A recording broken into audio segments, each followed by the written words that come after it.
All right, so it is time for another dose of tech tips with Miss Blakely. Today we are going to be talking about the LHP announcements and parent FAQ page. This is purely information for LHPA leadership as they update and change this page.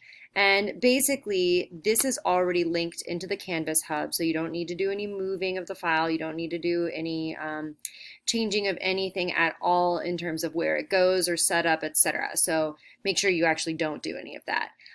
You want to make sure that this is shared and accessible to anyone in the lower school liaison sort of department or LHPA, and you definitely want to make sure that this is shared with the lower school administrators. But that's it in terms of privacy sharing and setting for this document.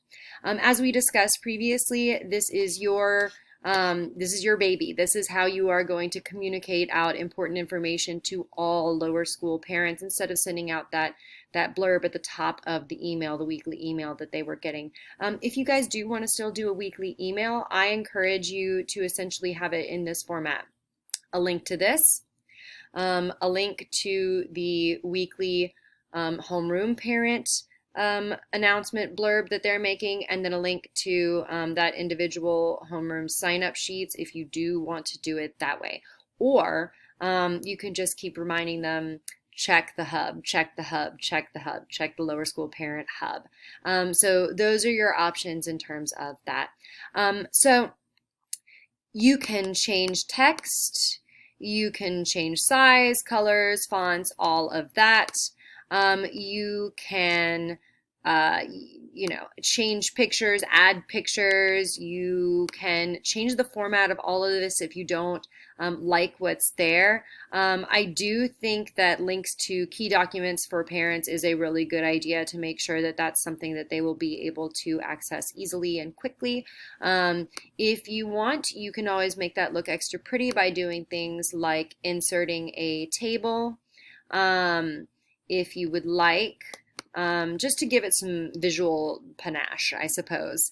Don't forget that because this is a web-based document, that all of the links you put in it will be live, which will make it really easy for parents to utilize fully. So, and as you know, you can always insert a video. So if you make a video, you can go insert, and then you can go to upload from the computer or from your drive or by URL. And then that way, the easiest thing to do, which is what all of the teachers at Lake Highland do, is we record and then we upload to YouTube, and then we just include the YouTube link, and that's, to be perfectly honest, the easiest way to share things if you want to make videos, etc. So that is pretty much it in terms of how this is going to work. And like I said, it is already linked up to the hub. There's nothing you need to do other than update it weekly and make it your own. So good luck.